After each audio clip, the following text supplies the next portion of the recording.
For the last 40 years, the United States has recognized February as Black History Month. Originally founded by the Association for the Study of Negro Life and History in 1926. Black History Month was only acknowledged as a week-long celebration entitled National Negro History Week. It wasn't until 1976 that President Gerald R. Ford deemed the whole month of February would be recognized as Black History Month. Since 1976, every president has honored the Black History Month tradition. The month of February was chosen to align with the birthdays of influential people who were known for fighting for equality. These two men were Abraham Lincoln and Frederick Douglass. Growing up in a predominantly Caucasian neighborhood, my parents knew that Black history would not be a heavily discussed topic in my classrooms. This is why every year, every February, my parents would assign us a list of things we needed to learn about for that month. Sometimes it was videos, other times it was to read articles and reflect on them. It was and still is important in my household that I know about my history, as well as the influential figures in which are not so publicly discussed.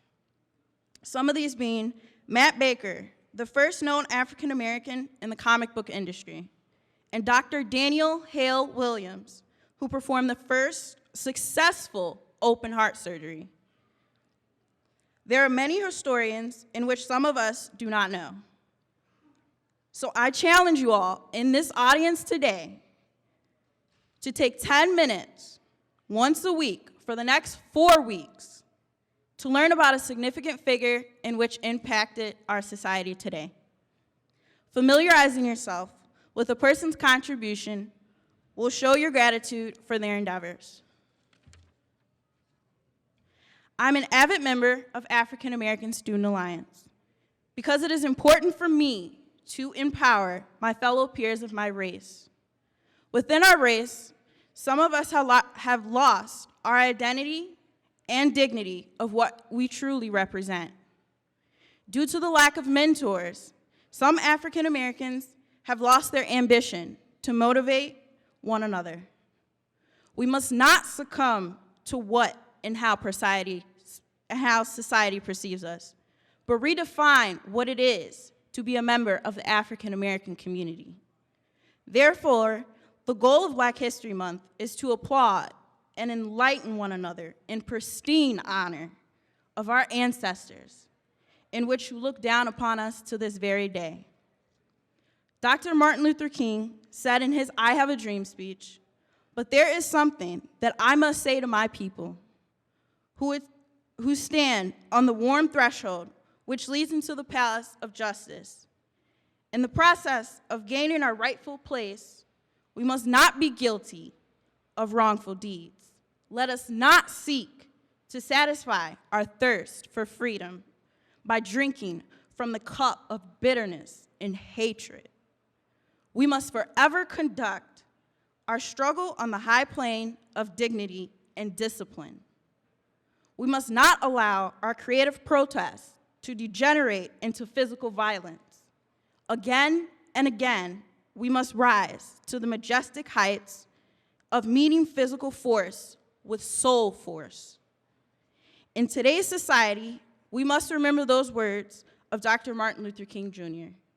and strive not to be greater than him, but to walk along that same path in which he laid for the generations to come.